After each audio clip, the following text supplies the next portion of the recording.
Not so much, but but I was happy to be back. You know, I didn't know how the first match will be. It's the first time I don't really play any tournaments before Grand Slam, so it was a big risk. But yeah, super happy to come back with a new everything, kind of. Very true. The new debut of a bunch of different things. But talk about a little bit about the decision to not play a tournament before Melbourne. Kind of what went into that. I know you played the exhibition in Riyadh, but why did you choose to take this risk? I'm not sure if you're gonna believe me, but this decision was made, kind of made before the grass season last year. So I felt like I've been getting a lot injured, and the season is very long. So I was like, okay, maybe it's better that I take my time, rest, and take my time also to do a good preseason. And I'm sure, like, after I will be able to play a lot of matches, and I'm not gonna miss it much. So I was like, okay, I'll keep full energy for the Australian Open. And since, given what happened last year, I didn't want to take the risk and just come back and play a lot of tournaments. Walking around, I mean, obviously on the topic of what happened last year, I mean, some players might kind of feel a little, not PTSD, that's overstating it, but a little bit walking those hallways, remembering, you know, the moments after you lost to Andreeva, things like that, and having kind of bad energy, bad mojo. Yeah. Did you have any of that walking the grounds here? Or is it new chapter, new page? I didn't, since I didn't play the same court, so it's a good thing. I had a small feeling because first day I practiced on the road level court, and it was weird coming back, but thank God everything is behind me now, and I'm feeling much better. In terms of just your preseason, and it sounded like it was a bit of a busy one, just with everything that that was happening off court as well, just with sponsors and all that sort of stuff. So can you just give us some insight into, yeah, what that month and a half was like after Cancun, and were you able to have the proper preseason that you would have wanted? I was, honestly. I've just I took a small vacation. I went to Bali, and then with Karim, my husband, so really had amazing time there, relaxed, and then we had actually a time to do 2 weeks only fitness with him. So he was very happy, taking advantage of that, making me run every day. But I think it was relaxing, you know, no rush. We didn't have to like go anywhere at the end of the year. Then I was in Dubai a bit. My family was there, so it was nice to have a family moment. And then yeah, new sponsor, new opportunities. I'm very happy and honored to be the ambassador of this amazing brand, Kayani. It's a Saudi brand that was meant to inspire more women, so we share the same values, and I'm very happy to do that. And looking forward to represent this beautiful brand, and hopefully many more to come. How involved were you in terms of colors, fit, fabric? Very involved. I was loving it. I was loving it. Actually. Yeah, but I'm not into fashion a lot, and I found it very interesting to like. And they were like asking me for every little detail, and do you like this? Do you like that? 'Cause like I'm not used to this, you know. So I felt like you know, valued and appreciated, and it's a feeling that I honestly cannot even describe, because you know, given what happened in the last years. So I'm very happy to start this new partnership. I'm choosing the next, you know, the collection, the colors again. They asked me which ones I like more, the designs. We're gonna try something.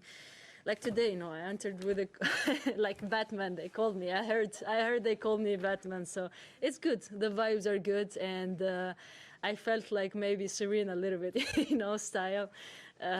Which, you know me, I don't do those things, but I'm honestly having fun to have those different collections, and feel very pampered from Kayani. So I'm looking forward to show you guys more outfits.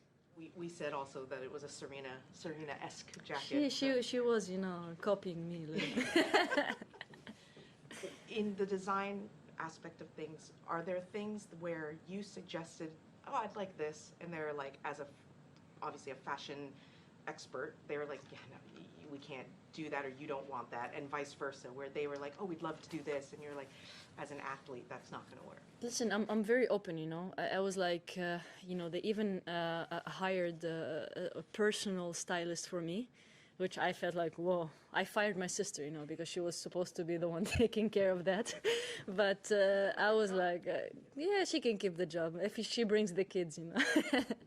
But basically, you know, when you work with professional people like this, they know your style, so they know which things you would like. And me, on the other side, I was very open about trying new stuff, like the coat, like, you know, this, you know, and everything around it.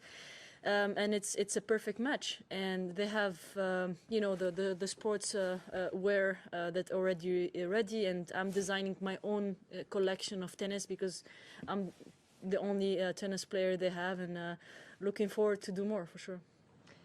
Looking ahead, you'll play Mirra Andreeva, who's Oh, she won. Yes, Good. she did, and her name has often come up around you. Yeah. She has said that you are one of her tennis idols and everything like that. I'm curious, yeah, what you have made of a 16-year-old like her, managing her career the last year, making the results, and then what it's going to be like to play her for the first time. I think she's been playing amazingly. Like she has like only a couple of tournaments that she can play, given her age, and I feel like they should give her more tournaments to play. And yeah, it's gonna be a very difficult match. I know she's 16 years old, but she's very tough. I might be her idol, but she wants to go there and kick my ass for sure. But it's an honor to play her. Really, I'm a big fan of her, and love her attitude on the court. So it's gonna be an amazing match for both of us. Yeah, I wanted to practice with her, but every time is difficult. But here's the first practice until the next ones. In terms of, I know that all the top players, you go to a slam and you say, you know, I want to win the slam. That is obviously the goal, and that is success. Given that you come in, this is your first tournament of the year, everything like that, does that change your kind of, not ambition, that's overstating it, but what is a successful tournament at Melbourne Park for Ons? For me, it would be a second week. Obviously, if I didn't play any tournaments before, I just didn't want to put a lot of pressure on myself. And if I put maybe enough pressure on 2 Grand Slams, let's say, a year, it's okay, and be more realistic to say, I'm just going to go and enjoy myself on the court. You know, I have enough pressure on my plate, so I think it's just good to enjoy my time here. Can I ask you about the documentary? Yes. Did you watch it? No, I haven't seen it. I haven't been able to. Come on, man.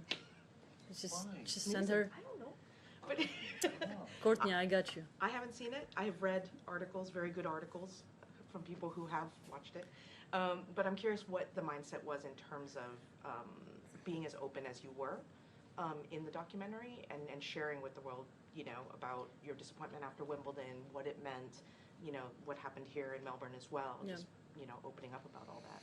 You know, I'm an open book, you know, always has been with you guys, and whatever you ask me question, I answer honestly. Just I'm excited that I had my own thing, you know, my own documentary, that I was able to speak freely and speak about everything, you know, and that's I appreciate the team that I've worked with. They're very, very professional, and they didn't want to push me to do anything that it was against, you know, myself or what I believe in. So they let me be natural, and they showed me, you know, on and off the court, but mostly off the court. I was happy to share my thoughts. I was happy to let people know what I was thinking, and when you watch it, I really want your honest opinion about it.